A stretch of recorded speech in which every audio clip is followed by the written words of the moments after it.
Hi, everyone, and welcome back to Sustainability Spotlight, podcast where we bring you the stories, ideas, and people reshaping how businesses think about sustainability.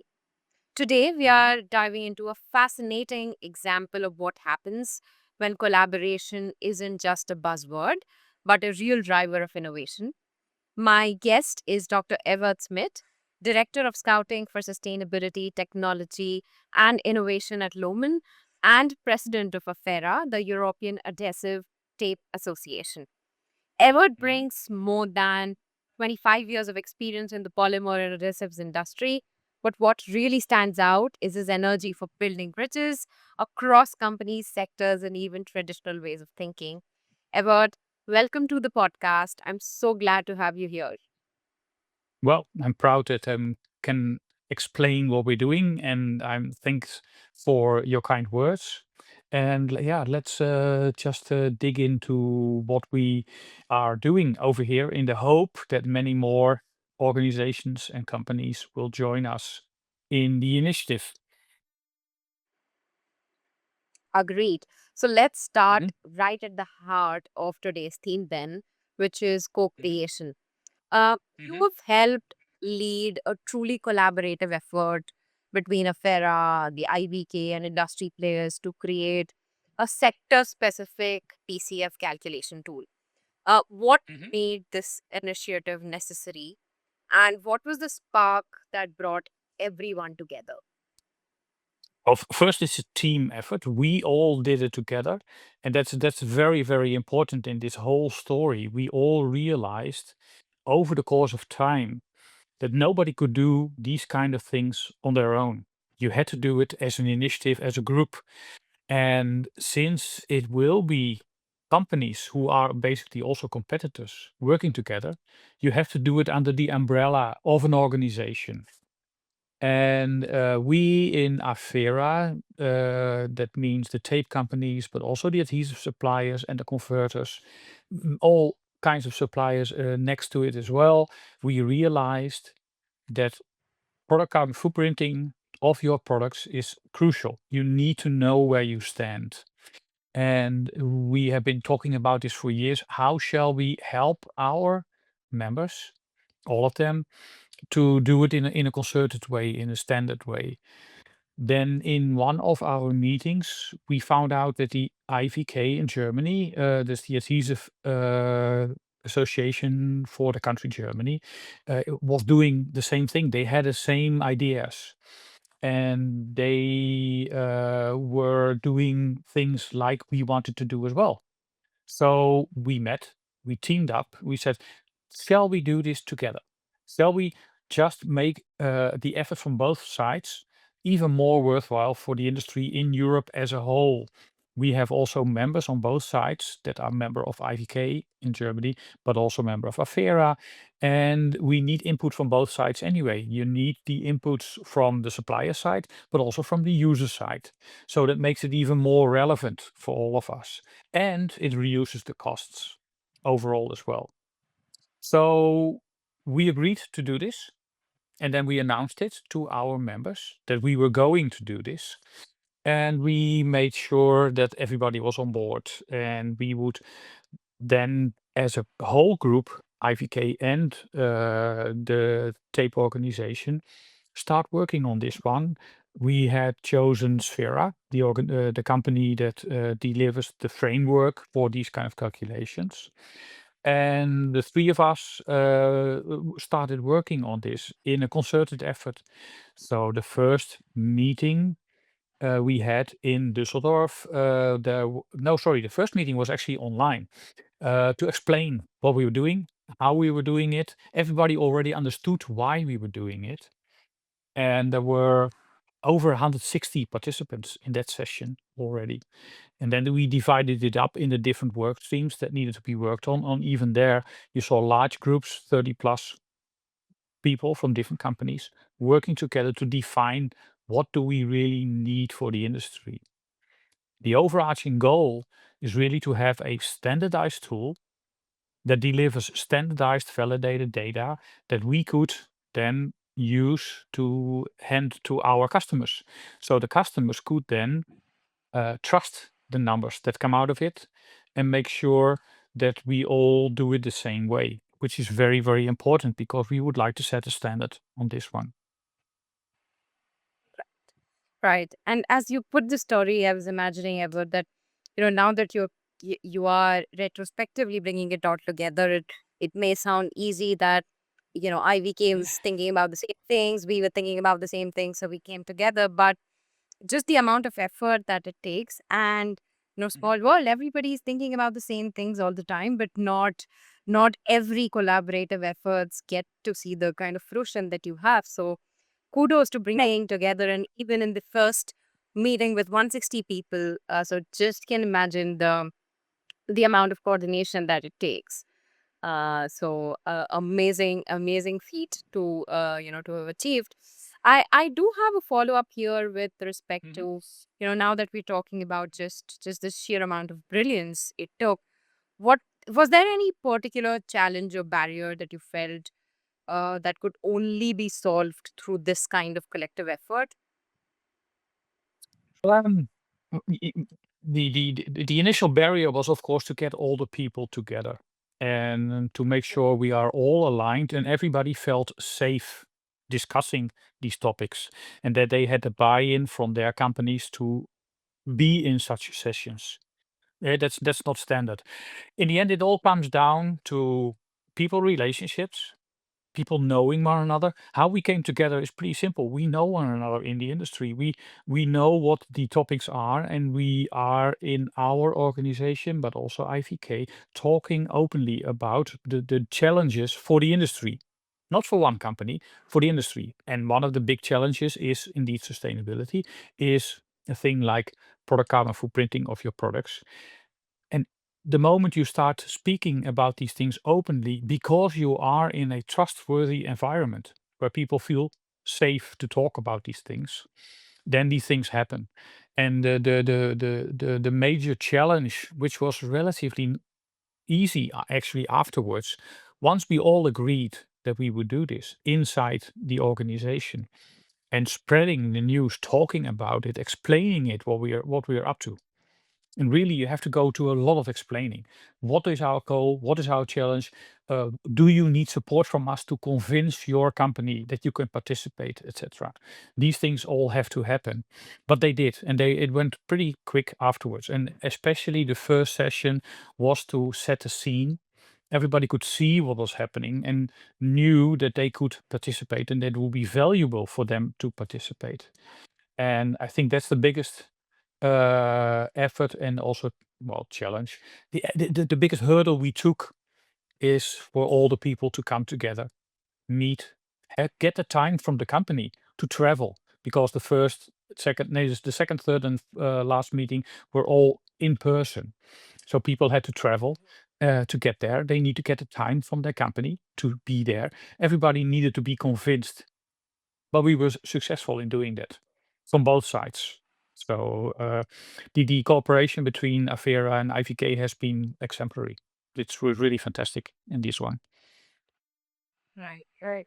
And like I said, we are seeing the results of that collaboration and cooperation in the tool that we have, where we already have with us. And talking about the tool, Evert, I was reading through press releases, etc. And Mhm. the tool you've developed is not only aligned with guidelines like the ISO or TFS, but is also Mhm. made with usability in mind, even for Mhm. non-experts. And knowing you, I know that if you were leading the effort, why that had to be there, because you have a thought process of a human-centered approach always.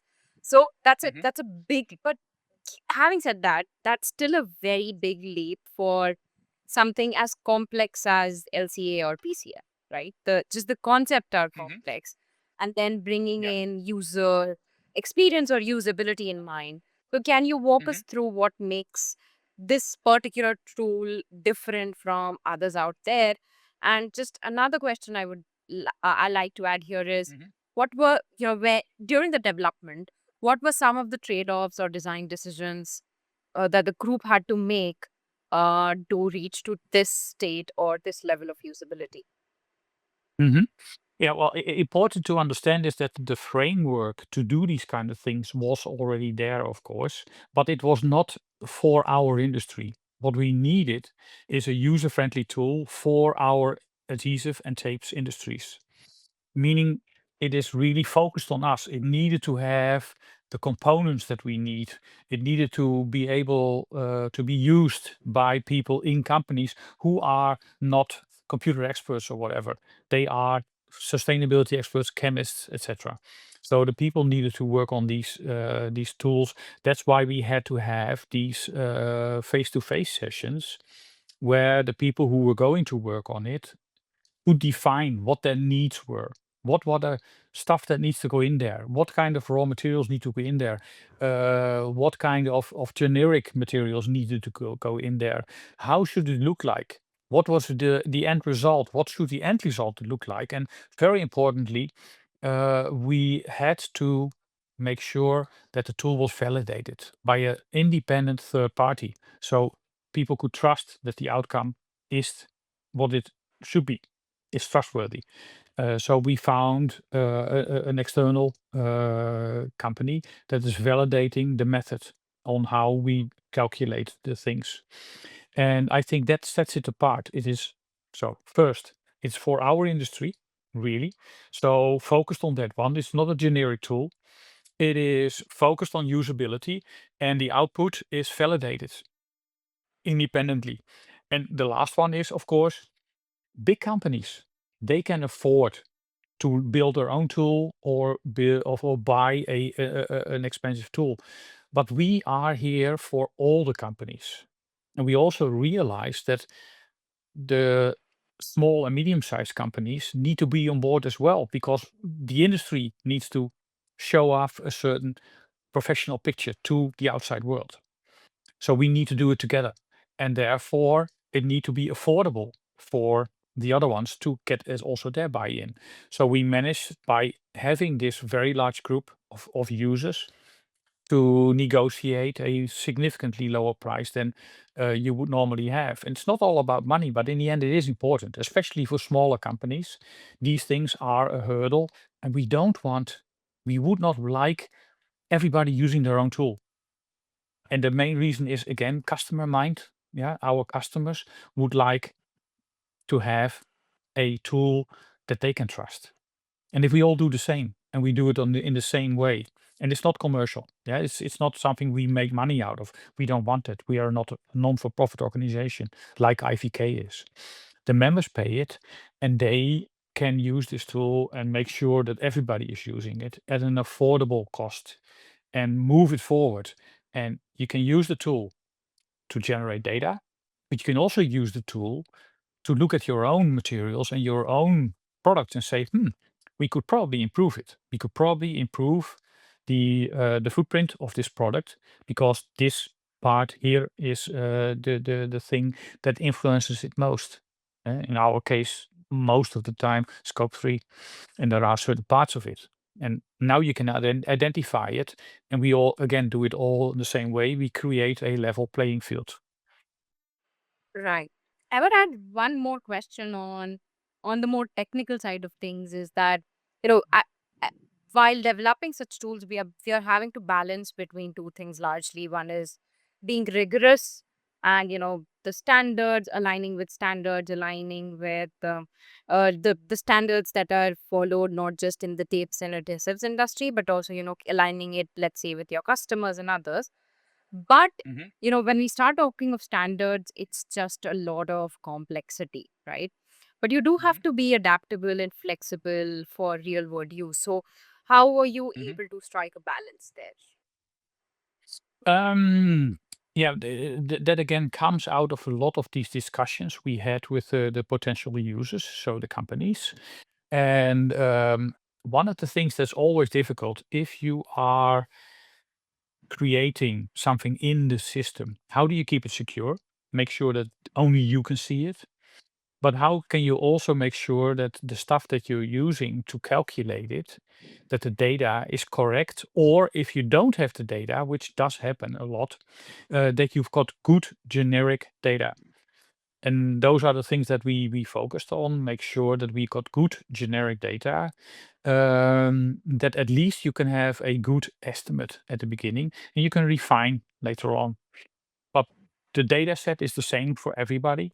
The material, the focus of the formulations that you put in, etc., can help you, but may also make sure that the people keep their own stuff. We're not we're making sure that it isn't disclosed or become general information for everybody. Nobody wants that.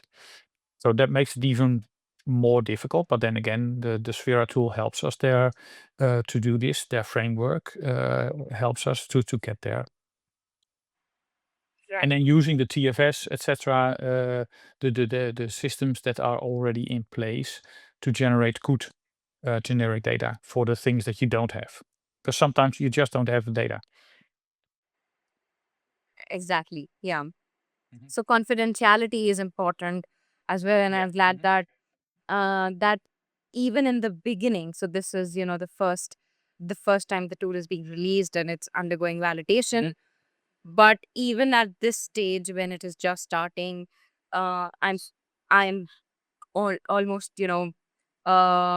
very very impressed. That not almost, I'm very impressed that you you had that vision in mind, that confidentiality will be something that is going to be very important, because oftentimes we overlook this, and that's where even though tools get adopted, but later on there are challenges that come up which kind of derail the whole progress. So this was really impressive Mhm. that the group decided to bring up confidentiality the first thing as well.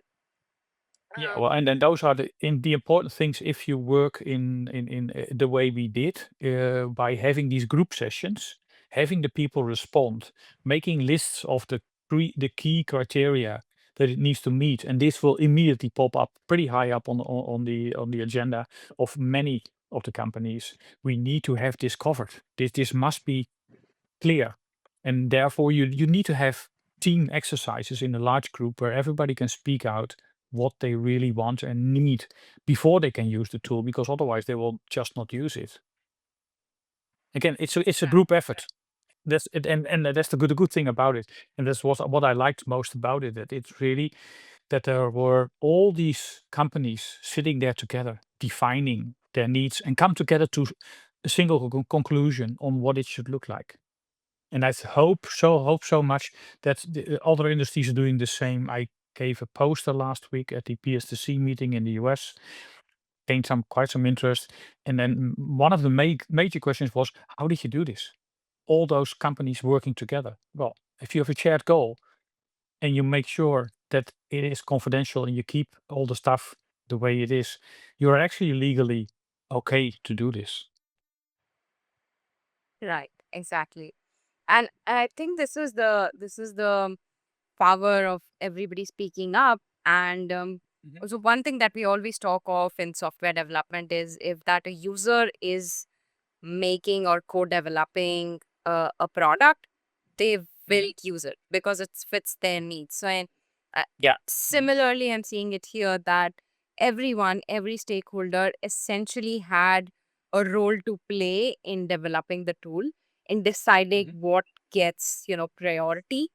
And that is why I personally believe that there is high chance of adoption of the tool, and the success of this project is Mhm. already underway, I believe. So Yeah. so amazing. So Ebert, what's next now that the tool is undergoing validation? What are your Mhm. post launch, and more broadly, what do you think uh like the next wave of innovation will look like? Will this tool be driving innovation for sustainable product development in the adhesive sector? What is your dream, let's say, Mhm. with this tool being actually being used in a few years down the line?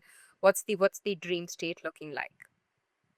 Well, my the first hopefully simplest step is adoption, that everybody's going to use it.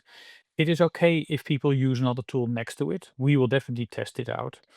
Um, that it will be accepted by the customers as the standard, the gold standard on doing these things. It would be fantastic if other companies in other parts of the world, initially those that deliver to Europe, are also going to use it. At the moment, it's only for Europe, also licensing, etc. My dream would be that twofold, that people will use it to develop better products with lower PCF, and that the tool is only the first step for LCA, so life cycle analysis. There will be many more things that we need to improve, but that this could be a proof that it can be done, and that also for very important things like LCA, we can use similar initiatives. And this being a building block in it, but also the proof that it can be done if we do it together. And my dream would be that by the time I retire, we will have that in place, and that we will have something that the industry is using, and maybe even in the different industries, that people look at it and say, we might need something like this in our industry as well. Yeah, that it gets traction. And again, we are not for profit. We don't want to sell it. It's really, Sphera might be, but for us, no, it isn't. This is the way to make the industry stay relevant for the rest of the world. It is uh, a beautiful thing to show to the world where we are going, where we want to be as an industry, and what we want to contribute. Because companies, that's my personal belief, companies have a way bigger role than being profitable. They have a role in society, and they should take this responsibility. And this is one of the ways we can show that we are going to take the responsibility way beyond making money. Right, right. And what's beautiful here, Everett, is that a lot of competitors, I believe, all in the adhesive sector, were working together to put this up, Mhm. realizing that they have a responsibility towards the planet, Mhm. and also, so towards their own people, towards their own planet, and also, like you mentioned, it is also a business opportunity, so to say, right? Mhm. Everyone is working towards, as an industry association, to stay relevant in the changing world. So this is another beautiful aspect that I just realized came out of this collaboration. Yeah, well, you need to realize that it is not a given that people will use adhesives or tapes to create products. Yeah, so there are many other ways that could also be used, and we our our competition is not necessarily a tape company or another adhesive company. Our competition is different ways, different technologies that bond things together, or not bond at all. Yeah, and we need to be very much aware of that one, and we need to, like I said, we need to stay relevant. And this is a way also for ourselves to check how relevant are we going to be in the future. How can we make sure that we know where we are, and then where do we stand versus the other ways of doing things? Right. Uh, all right. This was a great note to end at. Ever, Mhm. thank you so much for this conversation. Your work You're welcome. really shows how sustainability is not just about measurements and metrics alone. It's Mhm. also about people, partnerships, and pushing the boundaries together, staying relevant with changing world, and Mhm. still staying true to the basics. So Yeah. thank you so much again for being with us today. You're welcome. And I hope it Really share. do such. Go ahead. No, I just want to say I really hope that this is a starting point for others to think the same way. They can always contact us or contact me how we did it, and to see if maybe we can help them or I can help them to do something similar. And because it's my personal belief, we need to be active to save our planet. And we are humans, and one of the things that sets humans apart from basically everything is that we have the ability to cooperate at very large scales. And this is a proof. Right. For our listeners, we'll be sharing a link to the tool and more about the initiative in the show notes. Mhm. For listeners curious about how collaboration can drive real progress, this has actually been a masterclass. Thanks again, Evert. And to everyone tuning in, we will see you next time on another episode of Sustainability Spotlight. Thank you.